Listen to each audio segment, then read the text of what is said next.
Recognized for 5 minutes. Thank you, Mr. Chairman. I don't know how many hearings I've been to in my political career about this issue. I would imagine 100, 150. And yet you come again. This is wonderful. Yeah, I come again because, because I really would like to find an answer. And when you take an 18, 19-year-old kid and he's driving a brand new Corvette with a gold dash and a wad of money in his hands that's maybe $10,000, $12,000, and in a city in the United States, and somebody arrests him or knocks him off, and there's 10 guys waiting to take his place, it makes you wonder about how you deal with that problem. I think, and I hope, Mr. Chairman, we'll go down to the Mexican border. I'd love for you to have a hearing down there. I'd love to go with you down there and check some of the things that are going on firsthand.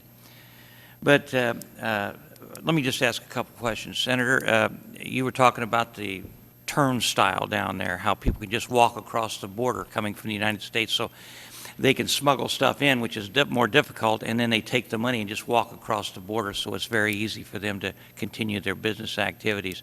Do you think that that it would be wise for the president to say, okay, we're going to send the National Guard and/or the military? He could suspend posse comitatus if he wanted to send the military down there. I know that's a dangerous thing, and most Americans don't want that to happen. But do you think that in certain parts of the Mexican-American border we ought to do that?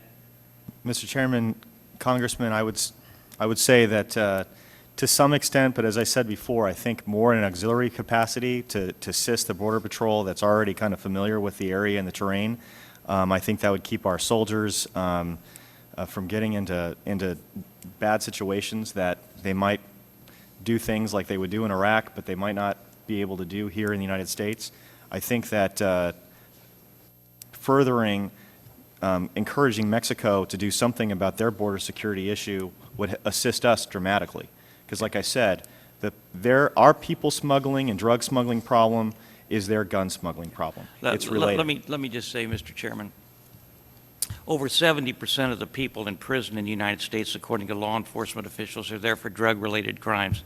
It's costing $35,000, $40,000, $50,000 a year to keep each one of those people incarcerated. It is absolutely breaking many states because there's so many people in, they can't keep track of them all, can't keep them incarcerated. They're letting them out because they're overcrowded, and it's all drug-related crime. And I would just submit to you, I think drugs are the scourge of the earth. I think that anybody that deals in drugs ought to be put in jail permanently or killed.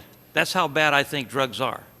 But as long as you can make the exorbitant amounts of profit, you're going to be able to bribe police, you're going to be able to bribe the public officials, you're going to be able to do all kinds of things. And unless the United States and Mexico and other countries are willing to make a complete commitment, like they have in some other countries in the world, and put these people away permanently, we're never going to solve the problem.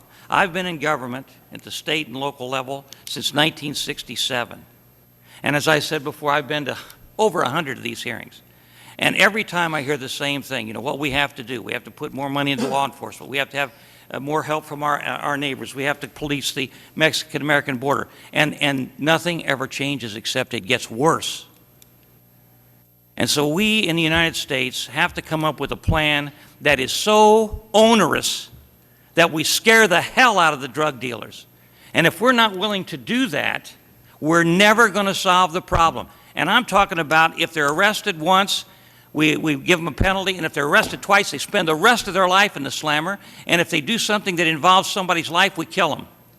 Now, if we're not willing to do that, in my opinion, we're never going to solve this problem, and it's going to continue to get worse. And until we really realize that, until we really come to grips with this, the problem is just going to get worse and worse and worse.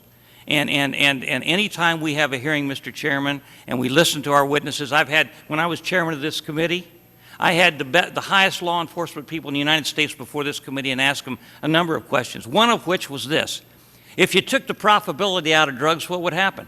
And they said, well, they wouldn't sell them. They said, you're not talking about legalizing them, are you? I said, no, of course not. I want anybody dealing with drugs to be punished to the full extent of the law, and even more so. But the point is, as long as you can take something that costs $100 and sell it for $10,000, you've got a big problem. Because there's more and more people that are going to jump into it, and it's very difficult to get rid of them.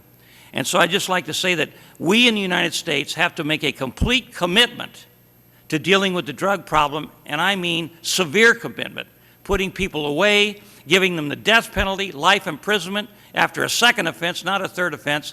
And until we're willing to do that, in my opinion, we're never going to solve the problem. And I hate to get emotional about this, Mr. Chairman, but when I see people I know and their kids dying because of drugs and going to jail because of drugs because somebody got them into it, it becomes a personal thing.